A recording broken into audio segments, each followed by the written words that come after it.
Welcome to Soul Connections with your host, Elena Angel.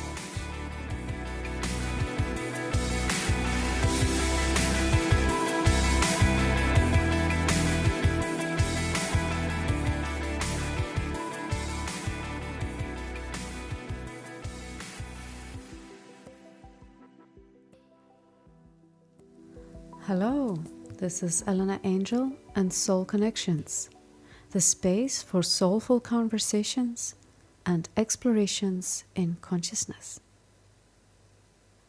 One of the most mysterious and magical qualities we all share as human beings and as souls on this planet is our innate creativity, our capacity to envision and to create worlds. Today, I have the great pleasure of presenting to you a most inspired and inspiring creator, a dear friend, a beautiful radiant being, Laura Bacon. Laura and I connected initially through a shared interest in meditation, spirituality, and energy work. Straight away, I was captivated by her unique artistic temperament and abundant creativity, and so was not so surprised to discover her many talents. Laura Bacon has worked extensively as an actress, writer, teacher, producer, and director for the last 15 years. In the autumn of 2014, she was guided to explore energy healing and experienced a substantial shift in her consciousness, so that her life began to unfold in new and exciting ways. As the years continued, Laura developed a new understanding of creative energy, which she has been sharing through meditations, energy work, and of course, her many creative projects, which serve to connect people with their hearts, their creativity, and their purpose here on this planet. Laura firmly believes that anything is possible and that we can all manifest our dreams into reality. In a recent conversation with her, I asked Laura to share more about her own journey, her creative process, the challenges she had to overcome, and some of the ways in which she was able to find the inspiration, the energy, as well as the partnerships needed to manifest her vision, especially through her work in film and television. And so let's start with Laura's journey.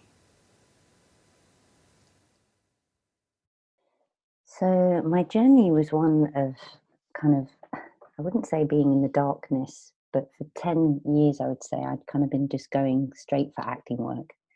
And I found myself kind of in dark theatres and doing lots of kind of acting roles.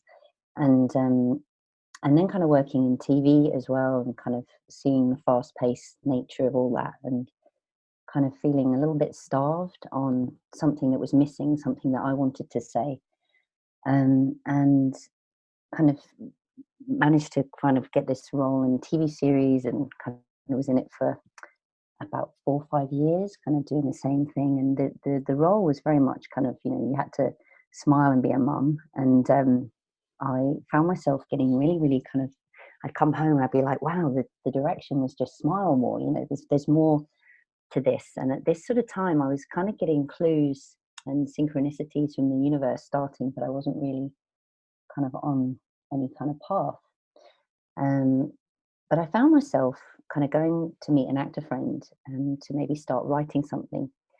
And I ended up doing a little kind of job at an office somewhere, one summer, and there were these really kind of greedy, shadowy characters I was working with, and to the point where one of these ladies was just really vile to everybody around her. And I kind of thought, I'm going to have to quit this job. I'm going to have to leave. And something in me was kind of saying, actually, there's something here. There's something in what you're seeing. And I ended up kind of noting things down that they were saying, and kind of, I guess, not copying it, but kind of just seeing it from a different perspective, seeing it maybe I would say from a higher perspective, that what is motoring this person, that they're not just born vile. Something is triggering them. Something is creating this behavior.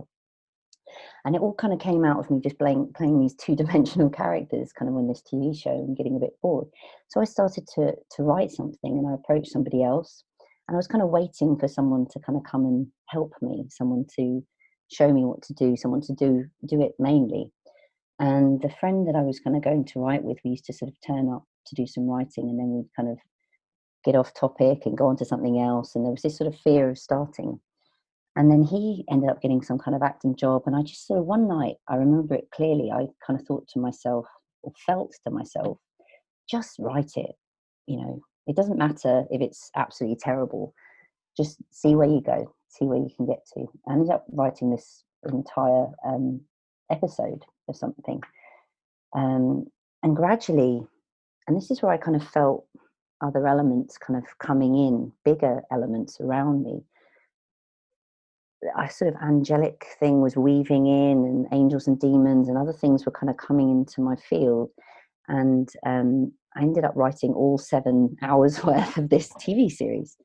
And it became all consuming. It became anything I could think about all the time. And I think it was, I can't remember which person said that actually an actor is, a writer is a world trapped in a person. And it felt like that. I could actually see it, smell it, taste it, the entire world that I was sort of starting to develop. And once I had this 7 hours worth of writing, the permission I'd given myself was not to judge it. It's, you know, everyone has to get something out, and yeah, it might be terrible to somebody else, but at least I did it, and at least it exists. And it was a real birthing process, and it was really important for me, because once I got to the end of something, it was like, you know, getting to the top of a mountain or something else and just thinking, wow, whatever happens, I did this, you know, and no one's going to quite walk it the way that I did it. I then took it to got some actor friends in to read it, and they loved it and developed it more and more and more. And kind of as time has gone on, this first big kind of project that was the first one I started is now something that we are in a sort of development process with Netflix with. So yeah, it's been an incredible journey, because at the time it felt like, you know, it's a huge thing I wanted to do, and it had its ups and downs as well. You know, it's incredibly, all it drains everything from you. It is like a birth. You're kind of putting all of your energy, everything into it. And I used to say to friends, you know, I'm off to do a work baby. I'll be gone for however many months, and basically, you know, I'll probably get a bit fat from sitting writing all the time, and then I'll have baby brain. But afterwards, it's alive. You know, it's here. It exists, and it has its own life. It has its own energy. It has its own guides, if you like, that are helping to get that to where it needs to be. So anything that we write, anything that we feel is within us that needs to come out and to be manifested, it has support, and it has an energy which will begin to carry through. So for me, it's really important for more people to find that gift that's within them and unwrap it, and let it start having its breath and its life. This is so amazing. Thank you for sharing. It's interesting. You started with a challenge, which caused you to open your perception and to look for something else. And before you knew it, it sounds like having given yourself this permission slip, then you were able to allow this creative flow to come through. And it sounds like it was a discovery for you yourself, right? And this is very much the way I feel life in general, isn't it? We are faced with some creative unknown that is emerging and is being birthed, and we discover it as we go along. Now I know that you have quite a lot of projects on at the moment. How do you how are you guided? Is there like a process you go through when you're starting something new, now that you've already decided that, yes, I'm doing this, okay, you're writing, you're producing, you don't have to persuade yourself or give yourself a permission slip again, or do you? What is your creative process like? Well, it's interesting because the conditioning probably of old paradigms or my parents or whatever, it's like, you stick with one thing. You stick with one thing and you just do that. And then if you give all of it into that, you might get somewhere. And I just don't feel in this multidimensional way that we're this energy that we can access now, that's necessarily what every soul needs. And I know from my own truth is that my soul is most alive and most vibrant when it is discovering or rediscovering something from previous lives, energies, something new, something which is thrilling. It's like standing on the edge of a new horizon and you've never seen that before. And, it's that for me is the juiciest bit. And by giving myself the permission to say, I don't know how to do this, but I'm going to explore it. I think there's an energy and a truth that's coming from the heart, and that's very powerful because it's not something, if I'd stuck with writing, and a lot of friends have said to me, wow, why don't you just stick with the writing? You could write for EastEnders, you could write for this, but it doesn't make my heart sing, doesn't make my heart lift, doesn't writing for coin, for money, isn't my reason for being. My reason for being is to create these work babies, and I wouldn't want to give my baby off to someone else, let them raise it. I want to work and develop that, it's teach it, go through and craft it. So with all my projects, and yeah, there's a little voice in my head. Sometimes it comes up and it's like, you can't do that, or you don't know enough about that. But I come back to the fact that everyone, Jimi Hendrix, he had to pick up a guitar, he had to start, he had to practice, he had to keep going. And, I think we really limit ourselves when we start comparing to somebody else or looking at other people's routes to things, which I'd actually find sometimes it can be useful, or not to compare, but you might see how someone else has done it, but you then trust that your way is going to be, no one's done it your way. There is only one you. And that's really exciting, that tapestry that you're weaving. The universe needs it. It's a thread, that's a cosmic thread that provides beauty to the universe. So yeah, I think I have to admit there have been times I've burnt out and I've learnt the harder way. I've had a couple of times in the last 5 years, more kind of 2 years ago, I've kind of got more wind of when that energy's brewing and I need to just put things down. But yeah, it's about checking in with your heart and your energy. And I often say to my heart and my energy, I haven't been writing songs for a while. And is that what I should be doing? And if it starts to lift, if I start to feel more energized, then that's necessarily where I need to be. Mm. And not judging myself if I'm not doing something. It's like, for me, it's like a gardener. I'm tending to lots of seeds I've planted, and they all have their unique growth and color and beauty. And some just won't come up, and that's okay. And some will. And actually, I'd rather have a garden full of gorgeous, different, varied plants than just, the same old pansies or something. Mm. Yes, indeed, and I really resonate with that listening for that call coming from the heart, or what lifts your heart, what Mm, energizes you, feeling for that impulse, and perhaps reflecting. And I know that a lot of creative pursuit mm, is lonely. So you have yeah, to work in isolation, right? Writing yeah. alone. But at the same time, creative projects really depend on people and relationships and partnerships. Mm. So could you tell us a bit more about that? How do you balance those two, the aloneness and the partnerships, and how have relationships and partnerships impacted on the various projects that you're involved in? I think it's kind of no coincidence that when I first started writing, that was where it was very, very solitary. And in fact, I kind of removed people, friends from my life for about 2 years, and it was really intense. I mean, I feel now I can look back and see I was channeling something, timelines, wherever, whatever it was, and it was important that I was kind of in service either to do that at that point. But when I kind of came out of that and had this kind of, I guess, more spiritual awakening and came into a harmony with my work, I began to actually attract in, once I started learning how to love myself, because when you're going into the creative process and you're really passionate about it and all you can think, eat, sleep, breathe, do is just that, you can actually forget to love yourself. You can kind of just be all about this. And I kind of remember the TV series after it was made, I thought, I love this more than me. I don't care, if I pop my clogs, this exists, and it was almost like a child.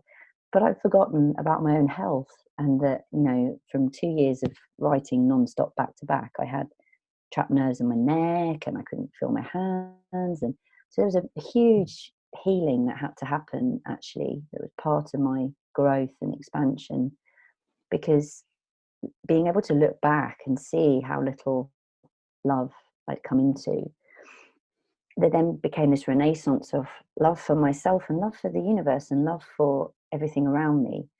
And then, therefore, the next film that I wrote was done in a much healthier way. And it seemed to magnetically attract people to come and help with that. Because before there was a bit of a punishment, like, you must do this and you must hide it so nobody takes this idea, and hiding it in the desk. And once I was in more of a higher vibration connection with everything, I was actually just attracting in people who could help or wanted to help.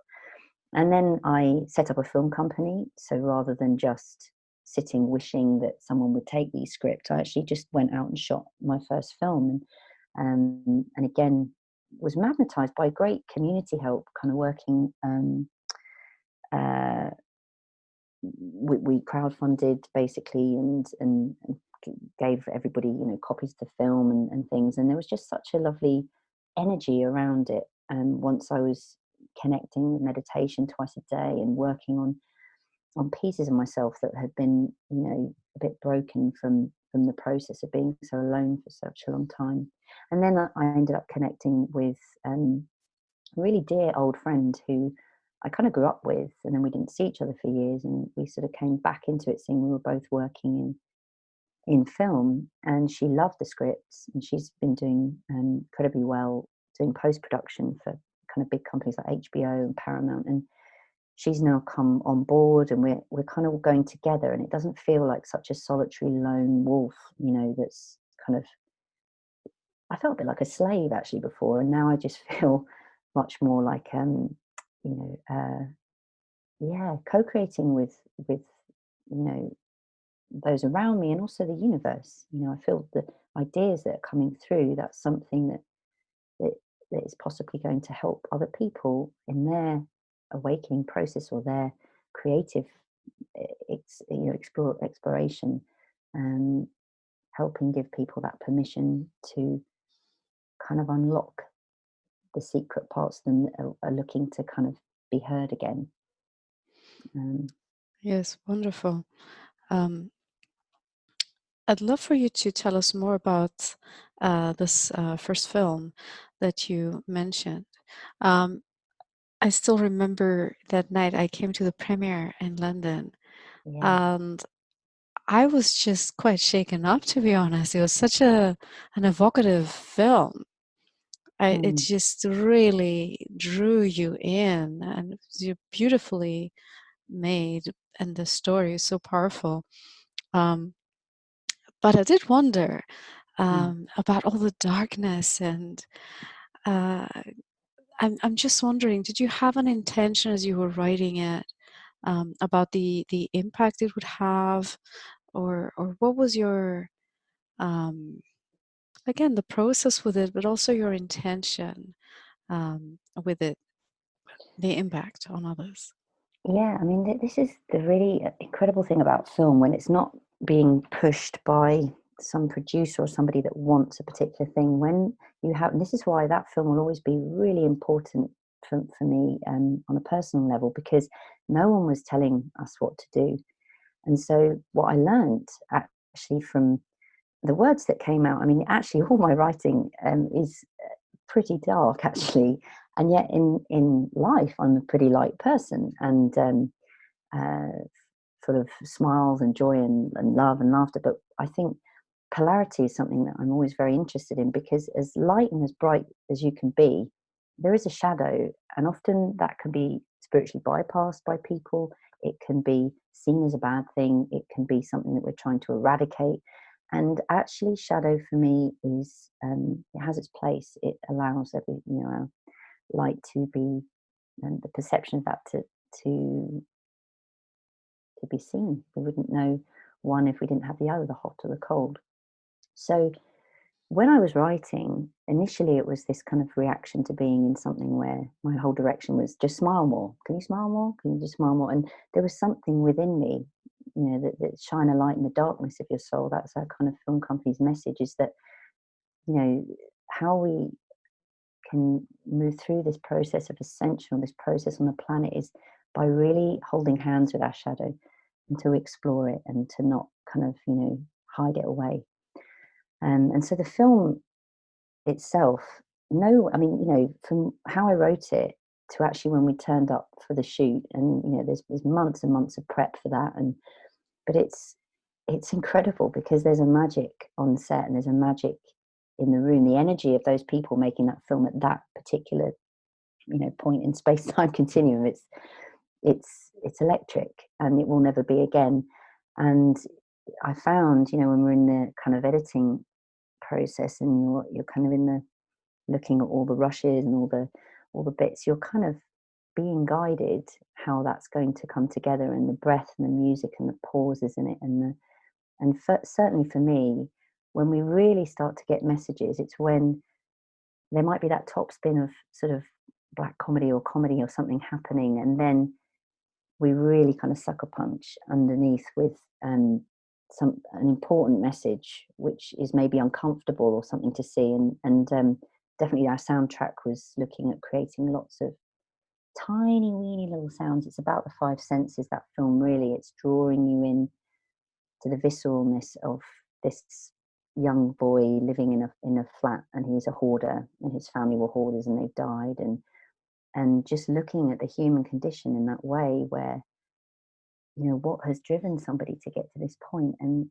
as dark and as painful and as awful as it is, there is a soul in there. There is a light that is looking to express and has gone through that to learn something. And if that, by watching that, somebody else can resonate with it or can learn from that, then that's our mission here, is to spread stories that kind of really make people feel. And I get fed up watching Hollywood kind of things where it's just sleepy, kind of, same old tropes, same old storylines, same old kind of, keeping you in a slumber. I want to see stuff that's real and awkward and dirty and sometimes painful, but it makes you really feel the humanity. Yes, absolutely. That was exactly what moved me so deeply. That deep, deep, deep, visceral connection with a side of humanity that is not so comfortable, Mm. um, but is so tangible and powerful. And I love that you're looking at things like the shadow and pain. And you have some very exciting new projects coming up where again, you have some very interesting, thought provoking messages. One is called Mind Drive, and it's about technology. Would you Mm. tell us more about that? This is really interesting. Yeah, so this was my healthy film, which I wrote after kind of moving into energy work and my own kind of healing. And so, yeah, it was incredible to write it, because this is where I really started to feel this strong connection with being on a timeline, because writing that film was actually really effortless. I was doing it in a healthy way, and I was checking in, you know, most days for a few, not like 50 pages a day, but like a nice healthy jog through. And my God, it was like being there, being in this world. It's set 200 years in the future, and it's a timeline I really don't feel we are on now necessarily. I feel the planet has taken a shift to move in a different direction. But it's essentially, it's where in this future all kind of forests, trees, nature were destroyed, and kind of Apple, for want of a better word, like Google, Apple, poo, kind of have taken over the world. They've got one centralized government, and everybody is a user. There is no different countries, and the users all have little chips that they insert into their necks, and that is your mind drive. And effectively, all your thoughts and your images from the day are just downloaded into the Nimbus, this huge, massive database for the planet. And it's kind of a three-tier society of basics who live underground, who didn't take the chip, who are kind of more into eating fungus and spirituality, and then the middle kind of tier, who are your kind of sheep, who are just doing the 7 types of desk jobs that exist now in this future, where there's only pills for food, and then on the top you have the thinkers, the elite, and they get a little bit of sunshine because they're on top of the millions of kind of shard like skyscrapers. And seriously, writing that film, it was fun because it was like visiting this place all the time. And I think the message, again, I always feel like what I'm doing as a writer is I'm taking a droplet of something and I'm expanding it into this complete world where there's no limits or reservations to what someone can tell me how that world needs to be. That's something that I'm seeing and experiencing, and once it's written, it exists. Yes, indeed. There's so much here. I'm really interested in your perception of timelines. You've mentioned timelines a few times already, and there's another project you have on. It's called The Three Plays. This one called And They All Lived. I just thought of that as you were saying it. Yeah. Which you describe as a non-linear tale spanning 3 different timelines. And you start your description with a question: can we all live happily ever after? And what does it really mean to grow up? So I'm wondering, what's your answer to that? Well, actually, yeah. I mean, in many of my, and certainly in the plays, there's this, again, this sort of saccharine, like you're meant to meet one person and you meet that person and everything clicks in and then that's it. Work done. You have made it on planet Earth. And actually, relationships are hard. They are work. They're growth. They're rawness. And I think as children, we are spoon fed this, and they all lived happily ever after. Well, what actually happened to Red Riding Hood, 28 years later, if we put her in the future? What would actually happen to Beauty and the Beast if, they lived in, Canvey Island in Essex, and, she was filled with loads of, breast implants, and it was 28 years later in the future. So it's always going into the grotesque, but it's asking the question, we're sold something. We're sold something to keep us feeling that actually, if we haven't achieved this, happily ever after with Prince Charming or whoever, that we haven't quite made it. And then you're always looking for that destination obsession. And it's dangerous because you miss the joy of just being and living, and every, soul connection that you have is helping to expand and grow your soul.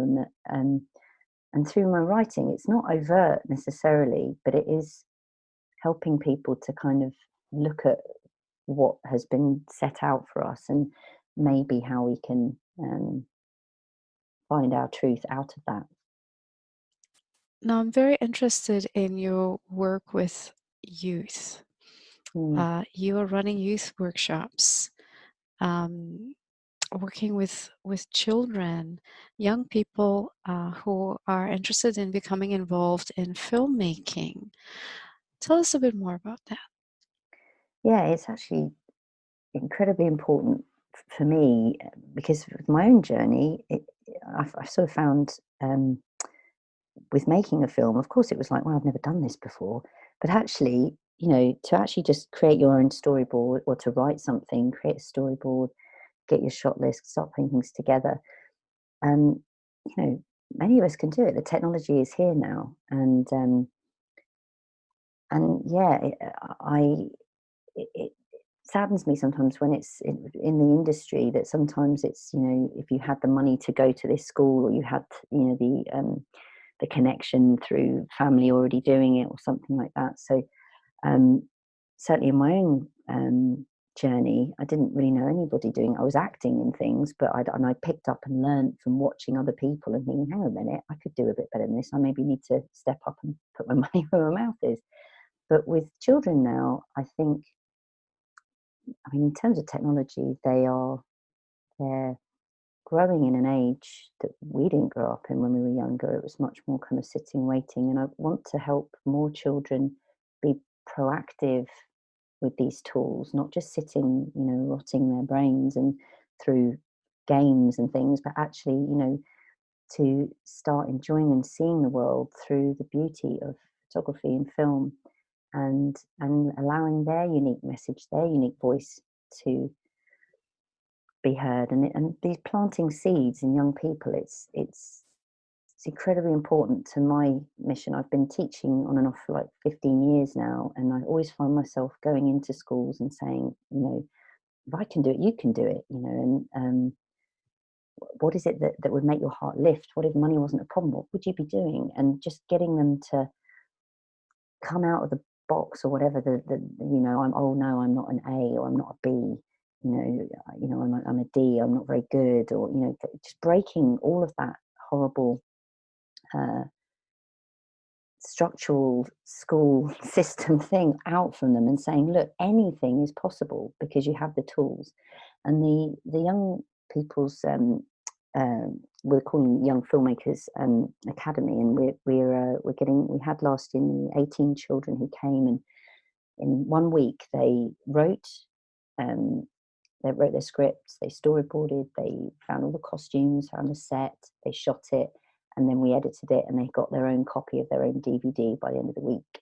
So, well, that's not strictly true. After I read it and then shipping it off to get it made, a few weeks, but and it's amazing, and they'll have that film, and they'll think like I did, wow, I did that. Whatever happens, you know, I made a film, and then that's that little torch, that little fire ignites, and once we ignite someone's fire, that then has its own intensity, and that, I think, for me is really what I'm here to do: ignite my own fire, but help others to find that as well.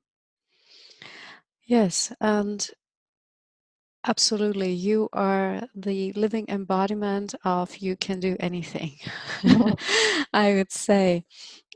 You've already alluded to some of the challenges and self-imposed limitations Mm. that someone might put on oneself. Uh, so, how would you advise someone looking to start a new project to begin? Yeah, so I would say ask yourself, you know, sometimes the mind can get in the way a little bit too much. I mean, it depends. I mean, I've been going into musical projects recently, and swimming kind of out of my depth in terms of my musical ability with playing my mandolin. You know, I haven't been doing it for 20 years, but I always sort of trust again in my soul needing to sing, my soul needing to do this. So one thing I'm really big on is kind of journaling. I mean, and that's for me when I started to find my inner voice and my connection. I mean, when I was writing, the speed of my fingers was like, hang on a minute, there's something else that I'm not thinking. This is sort of coming through. Um, and I think if you can be journaling and not even judging what's coming out, what you're writing, and just starting to see and asking yourself the questions. I often, you know, write some questions down, and I kind of automatic write about what needs to come out. And I'll look down, and it will normally be really, really useful advice, or kind of looking at it from the perspective that I need to know um, how to how to progress, or which step to take next. So definitely automatic writing. And I would say nature. When I get out into nature, I often create better. I wrote most of my stuff sitting outside. Um, in summers, I would sit, you know, writing places, and to give yourself some space. You know, the creative process is, it's a birthing, and you know, I have tried to write and do things around other things, but actually when I went off and I said, look, I'm honouring this enough to give myself the time and remove everything, that's when it's almost grateful and it comes flying out a little bit more. But trusting as well that everything happens in its own divine perfect timing, and if things aren't flowing, not to kind of judge yourself and think, oh, I didn't do that. Just sort of breathe and trust that at the right time it will. It's still brewing away. It's still cooking away inside you. Um, every experience you have is leading to something else. And I remember once getting stuck on a train for like 3 hours, and I was like, oh God, I could be at home writing or doing something else. And suddenly I started to hear all the people talking on the train, and this other idea formed, and I started scrawling it down on bits of old tickets and papers. And so, every place that you're at, every place that you're meant to be there to see that, to experience it, even if it's doing nothing. Yes, indeed. And that was my next question, actually. What happens when things don't go perfectly smoothly? What happens when you hit a challenge or a big hurdle? Yeah, so one thing I'm learning at the moment is that, and I had this sort of sense of immediacy when I was first creating things, that I had to have it done, as soon as, the end of that week, or, I wanted it finished in a month, and actually, it's particularly when you're working with other people. I'm finding this at the moment. I've kind of done my part of, finishing writing something, but now I'm just sitting with the patience that when the other people I'm working with, they've got their space and time in their schedule to work with it. And yeah, patience it's actually fascinating, because to me, the masculine energy of doing it, I would just keep doing. And I'd probably been doing for about, 3-4 years solid. And then last year I went traveling for 6 months, and I was totally in the feminine, just open to no deadlines, nothing. And when I came back from that experience, that's when I had a big opening with developing work for Netflix. And it was like, wow, I've been wanting that to happen for so long. It's only when I actually moved away and took the breath. So I think it's a balance, and my life's work is going to be more just experimenting and working with that balance. You do a little bit, and then you just do nothing, or you go and you just trust that you're a little bit every day. And a lot of people who want to write something have spoken to me and said, how I can't finish it, or I can't get to the end, or I don't think it's good enough. I always just say, the Japanese use something called kaizen, which is small, continuous improvements every day. And as I was writing all these different plays and scripts and things, I used to have a huge myriad of post-it notes around me of little things to help guide me. And it's just a little bit each day towards what your dream is, or towards what it is you really want to achieve. And you'll be surprised, at the end of however many months, you're like, wow, I've actually done quite a lot. Just, I think with Google, consciousness we have of like, you expect it straight away. Well, that's not actually much learning for your soul, and that's not actually how things always work. It's joy is in the walking, the struggling up to get there. When you look back on it all, that's the bit you kind of go, oh wow, do you remember when I did that? And come on, I got to the end of that. Yeah. So I wonder, some people will hold a vision with a lot of determination and commitment, Mm. and just have a vision board, for example, and keep seeing Yeah. the images, or keep imagining the outcome.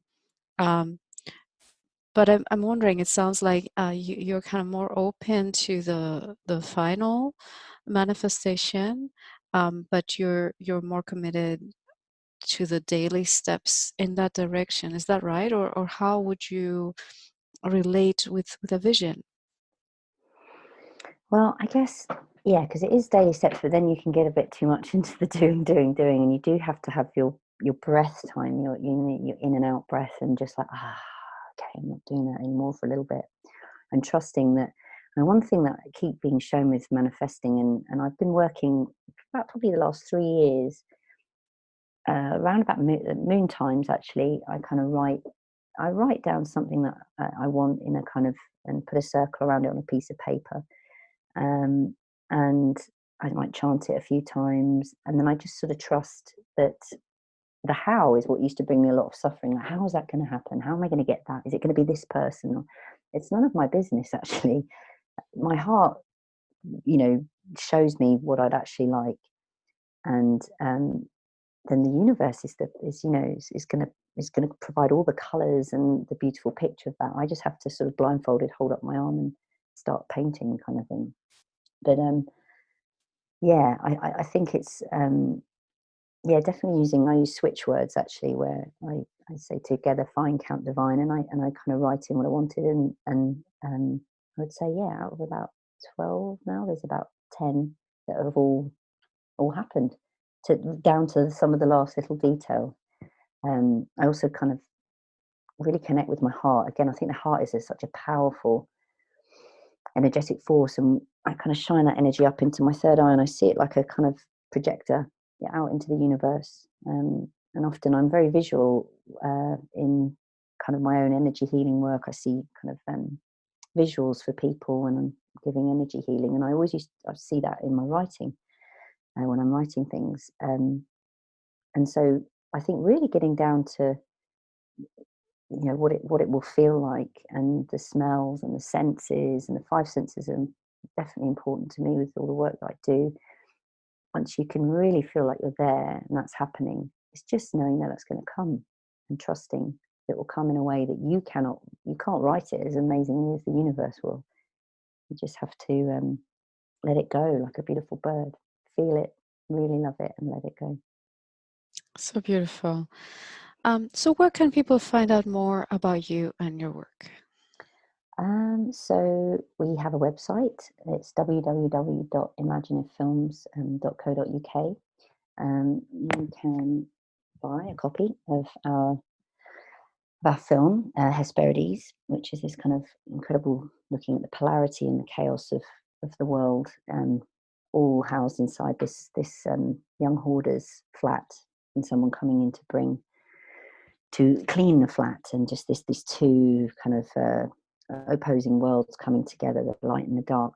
So yeah, I really recommend kind of watching that. You can also, I am in the process of writing an album with my partner, actually, and he is a guitarist, and I'm using my mandolin, but mainly voice. And he's an amazing singer too. So we just went out to California, and we were doing our traveling and all this incredible. That's another thing I would say: go to wonderful energetic spaces, travel to create things if you can. And sometimes when you just come out of your everyday office or wherever you work, or your little bedroom, or wherever you're working at home, and you go somewhere else, real magic starts to happen, I think. And yeah, so I'm kind of doing that. Yeah, And that's another wonderful co-creative partnership, isn't it? yeah, and it's a new it's a new thing to be co-creating with your partner, with Mm. your beloved partner. So and I truly believe, for us writing this album, it's kind of finding that balance from divine masculine and feminine, not even me just being the feminine and the masculine, but that we have both of that going on within us. And it's finding our center, and again finding the space in busy chaotic world of having to go out and earn your money other ways, and then trying to balance your life to fit that in. um, and yeah, it's a challenge, but with open hearts we're going into this challenge, and trusting that, again, just that little bit, even if it's each week or once a month or whatever it needs to be, it will start to come together at the right time. Fabulous. And I think we'll have to have another conversation about your music. Hmm. Um, but for now, it's imagineiffilms.co.uk, Yeah. and people can send you a message through that website. Yes, yes, please do. I mean, if Mhm. anybody, I mean, I've had over the years different people who are, wanting to write or not sure how to, have contacted me, and I always, because I know how hard it was for me at the beginning, when I just felt very disempowered, and I can't write, and it will be terrible, and people won't like it, and and all of that, and so I can definitely give tips to just get it out there, that first thing, to just push through that hurdle. Because once you've got through that finish line of, I just wrote one little thing, then you really start, it's like a muscle, the writing, and it starts to loosen and get stronger. And then, you find yourself writing more. So yeah, I mean, anybody interested in that, more than happy to help. And also Yes. details of kind of workshops for children will be on the website as well, on the workshops page. Fantastic. And you're offering a copy of your movie on DVD as a prize for our free prize draw. So thank you very much for that. And listeners Brilliant. who'd like to claim this, please email soulconnections@elenaangel.com, and we will let you know who the lucky winner is. But you can get the DVD from the website in any case, so you don't have to miss out. Any final message for our listeners? Yeah, dare to unwrap. I believe every soul comes here to the planet with some gift that they would really truly love to share with the world. And it's just daring to unwrap that, daring to know your own power, your own divinity, your own creative force. And it's unstoppable once you really start to connect with that and take away the judgment. It will start to weave you into the most magical, mystical of places, and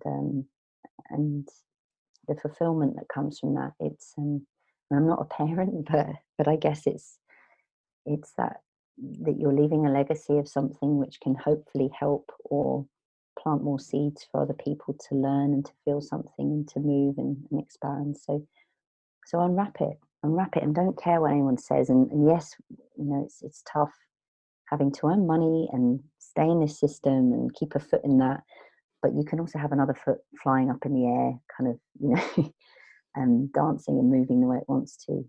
And gradually you can remove that foot out of the place it doesn't want to be. So yeah, dream big, and whatever's coming through to you, sort of make notes, journal, kind of start connecting to you. Beautiful. Thank you so much, Laura. It's been an absolute inspiration to talk with you today. It's been wonderful. I love you so much, Elena. You're an incredible soul, and I just feel really, really blessed to have wonderful connections with you, and how we've met and our own little journey through. I just love it. I love the way the universe weaves us all It together at the does, right doesn't time. it? Yeah. In new and surprising ways sometimes. So Yeah, thank you again. Wish you amazing success with all your exciting projects, and look forward to another conversation soon. definitely. Loads of Thank love you. to you. Thank you. Thank you. That was Laura Bacon of imagineiffilms.co.uk. So then, has today's conversation ignited the fire in your heart? Are you inspired to go out and create, to manifest your dreams into reality? I'd love to hear about your journey and how you're inspired to take action and change your world. Please write and share. Send your email to soulconnections@elenaangel.com. soulconnections@elenaangel.com. Remember to email us to take part in our prize draw and to win one of our many special gifts, including today's DVD from Laura. Thank you so much for listening. Tune in again next week for more soulful conversations and explorations in consciousness. Goodbye for now. This is Elena Angel and Soul Connections.